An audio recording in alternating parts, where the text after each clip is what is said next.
I actually don't know how he came to that decision. And Trish, you know me, I've been a very strong and ardent supporter of the president from before the primary was over. But I think on this one, we're going to have to agree to disagree. And I wish that he had found himself otherwise occupied when it comes to Alabama. The thing that is not good for Trump about Alabama, Trish, is that it has become a referendum on Mitch McConnell's leadership, I would actually argue lack thereof, and pushing forward the America First agenda.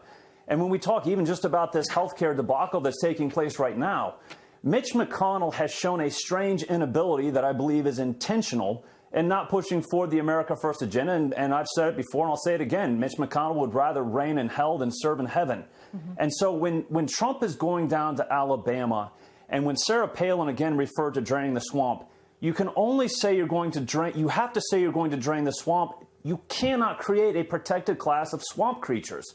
And so I think the thing that Trump is going to realize is that he has put himself opposite of his grassroots. At the same time, many of us are still very strongly supporting him on a variety of other things. It's very clear. There's a real movement for Roy Moore, despite so many of you really believing in the Trump presidency and believing in him. So That's right. It's interesting to watch, a little strange for a little pun on words there.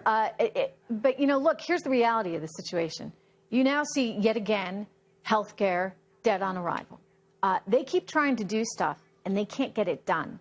And, Evan, you can understand and feel the frustration that people like Ned have with this sense that, and Sarah Palin, that they worked hard for something, and now it's being taken away before their very eyes, as you have many as sort of taking hold of Trump and sending him in what they believe is the wrong direction into the arms of Democrats or the likes of Senator Strange. What do you say? Well, I don't see what we accomplished by replacing Luther Strange, who has been with the president since the first day he got into D.C. in February, with Roy Moore gets us.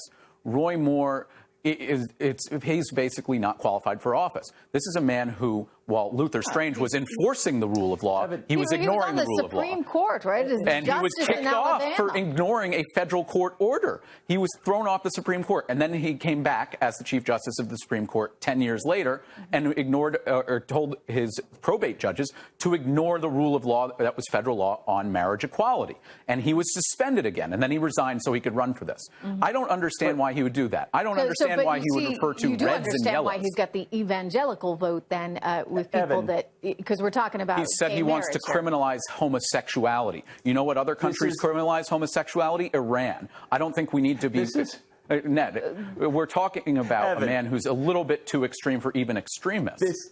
But here's the thing. This is literally you could almost say it doesn't matter who's on the ballot because this is a referendum on Mitch McConnell. If you talk to people in Alabama, as I have, from elected officials to grassroots, this race is becoming a referendum on Mitch McConnell's lack of leadership on pushing forward the agenda. Yeah. So whether it was Roy Moore or someone else... No, I think that in 2016, Americans showed that they're very frustrated with Congress not doing anything. And Congress's approval ratings have gone to low single digits now. And if we put Roy Moore in there, he's not somebody who's shown a willingness to work with others, and he's become very much a hardliner. If you put him in there, it'll be more gridlock. Why do we want to punish ourselves by giving us more gridlock? Luther Strange actually is willing to work with the president and anybody who's possible. Evan, I think what you see is with Roy Moore, at least a willingness and ability to go to the mats to push forward the America First agenda, which I have not seen. I see a man who pays himself $1 million out of his own charity. But I will say that this. Sounds like I will say this, Evan. I will say this. If Luther Strange loses on Tuesday night, and I think he will by a very narrow margin, this sets the tone for 2018 because it will tell Republican senators, despite the majority leader spending $9 to $10 million on your race, you are not protected. Either pass the president's agenda or you could face the wrath of the grassroots in 2018 primaries. But here's what I think is actually going to happen as we close out this segment. I think there's a good chance that Senator Strange could win this thing because I do think that President Trump has led his base along. And I think that a lot of people are more loyal to him than they are to these ideas. They are loyal to Donald Trump. And so when push comes to shove, if he tells them to go vote for Senator Strange, they may in fact do that. And you know what that's going to show you guys? It's going to show you that other Republicans need to get in line because he will then show his power. This will be the sixth race, right, that effectively he has been able to help decide with the power of his tweets and the power of his presentation by flying in there on Air Force One. If that's the case, then maybe finally, somehow, the Republicans will come together and support his agenda.